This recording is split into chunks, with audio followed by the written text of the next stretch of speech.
So next, guys, I want to talk a little bit about pricing your work, creating estimates, and coming up with numbers that you can present to clients when you're trying to get work. Now, briefly, in the beginning of this tutorial, we touched a little bit on real estate photography and the prices there. If you're interested in that, we did a whole tutorial about it.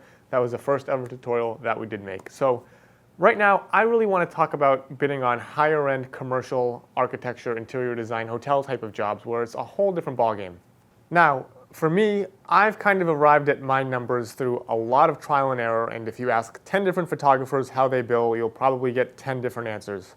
For most of my normal day-to-day architecture and interior jobs, I've come up with a day rate which covers my costs on location, covers my costs for retouching, and obviously has some profit built in as well. That rate for me is currently $5,000 broken up into two parts. I have a day rate for photography, which is $2,500, and because I do a lot of post-processing, I have a day rate for post-processing, which is $2,500, and they come together. So when you book me, you pay $5,000, that's just the starter rate for a full day of photography, but along with that full day of photography, I know that I'm going to be doing a full day of post-production, and I explain that to the client as well. Now, all in all, for me, it's really 2 days of work to complete a job between on location and post work, and that is where I come up with the $5,000 number. Now, if I were to shoot 2 or 3 days on location, I would simply multiply this, so 3 days on location would be $7,500, and 3 days in post for me would be $7,500 as well, which is going to come out to a total of $15,000. Now, it sounds like, oh, he's making $2,500 a day, and it's very simple, but really, in order for me to do one of these jobs, it is really more like 4 or even 5 days of my life from start to finish. You have to think about all the little things that are going into this, all the pre-production, all the prep, all the client communication, all the travel in some cases. So really, these jobs, while on the surface they appear to only take 2 days, it could actually stretch very easily into 3 or 4 days. And if you're traveling, it could take an entire week to really just complete one of these jobs. Now, for most of you guys, you're probably not going to start at rates that are this high. Like I said, I started shooting real estate for $200 to $300 here and there, and over time, my rates have evolved and changed. And a year from now, my rates, I'm sure, will be totally different. It's a fluid thing. It's constantly changing. So even though you know all the techniques and you think your pictures are as good as mine, or even hell, they might be better than mine, what you need to realize is that it's not just about the pictures. It's about so much more.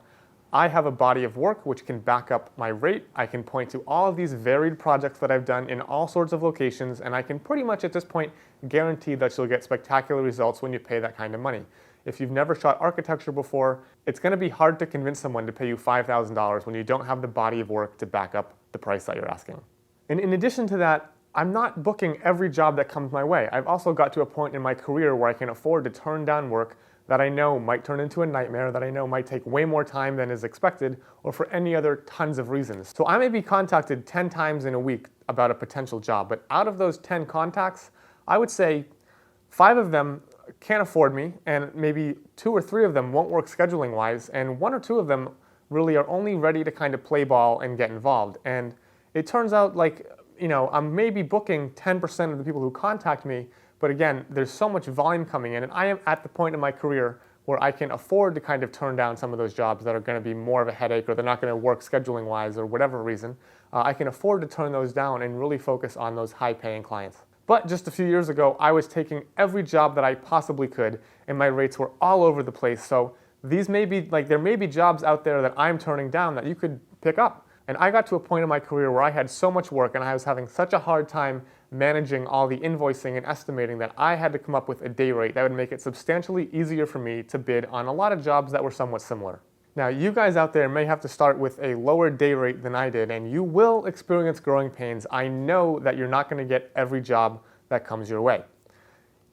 Over time, though, you'll get the experience to bid correctly on these jobs. You'll be able to read client expectations, to look into their communication and see what they're really looking for and how to appropriately charge for each of these jobs. Now, in a minute, we're going to go to the computer and I'm going to walk you through how I put together estimates for different jobs. But before we do that, I want to talk about how I communicate with my clients and why I do it that way. Now, in the marketing section of this tutorial, we talked about my website, and I mentioned that I only have an email contact form on there. There is no phone number. And the reason for that is I am sort of a happy-go-lucky yes man, and I love to say stupid things on the phone. I know you know what I'm talking about when your buddy calls you up and he says, hey man, you want to help me move? I'll give you a beer and a pizza at the end of it. Anyway, you say like, yeah, it sounds like a great idea on a Saturday, and you spend 8 a.m. until 10 p.m. on a Saturday helping your buddy schlep his apartment across town and you get a beer and a pizza for it and you're like, man, that was not worth it at all. I'm the kind of person who says yes to that almost without hesitation. So that was really biting me in the butt from a business perspective. It was getting my client expectations all built up. I was saying things that I couldn't handle or that I couldn't do. So I was like, all right, I need to just take the phone number off the website. This also solved the problem of me being, blindsided by phone calls asking for quotes when I was in the middle of a job or trying to have fun or something. Like, I'd be driving in the car on a Saturday and someone would call me and say, hey man, like I need a quote for a 2,000 or 3,000 square foot house. It's a brand new thing and yada, yada, yada. And I just am not prepared mentally in any way to handle that phone call. So my first point of contact when someone contacts me is always through email. This gives me some time to think about it a little bit, to let it digest, and it really gives me a read into what I think the client is looking for.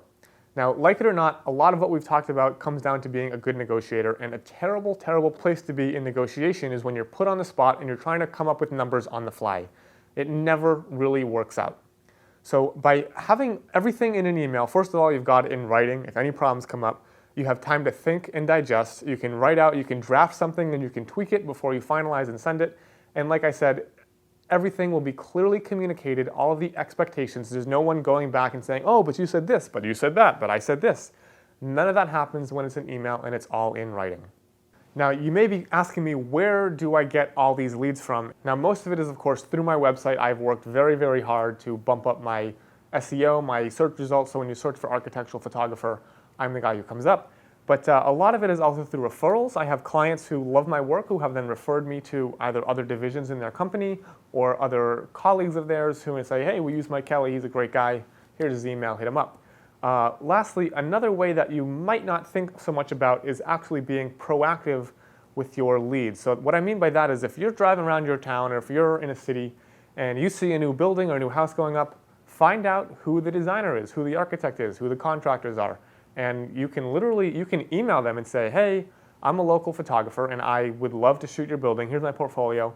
Let me know if you're looking for someone to shoot it. And in many cases, they might be very responsive to that. Another way to do this is to actually just go shoot it on your own. If it's a more public building, like if it's in a city or something, and you can do a few exterior shots, a lot of top architectural photographers do that. They will actually go shoot photos of the building without any upfront commitment and then pitch their shots to the client. Now imagine you are the client and you are kind of on the fence about photographers, and a photographer saw your project, they shot it, and they sent you prints or an email or whatever, and you already have amazing results in front of you. Do you think that you would further take the risk and go find another photographer, or would you work with the guy whose work that you've seen and that you like? So in many cases, clients are willing to pay for images that are already done, but you're going to have to put in the legwork yourself and be very proactive about contacting them or shooting that project. So when you're doing these correspondences via email or phone or whatever, you don't want to come off as like creepy or needy or desperate for money. You just, I don't know, it's very difficult to explain. It's kind of like dating. You can't seem overeager or over-attached or, like you desperately need something so bad. You got to be cool about it, right? And it's a little bit of a personality thing. It can definitely be learned.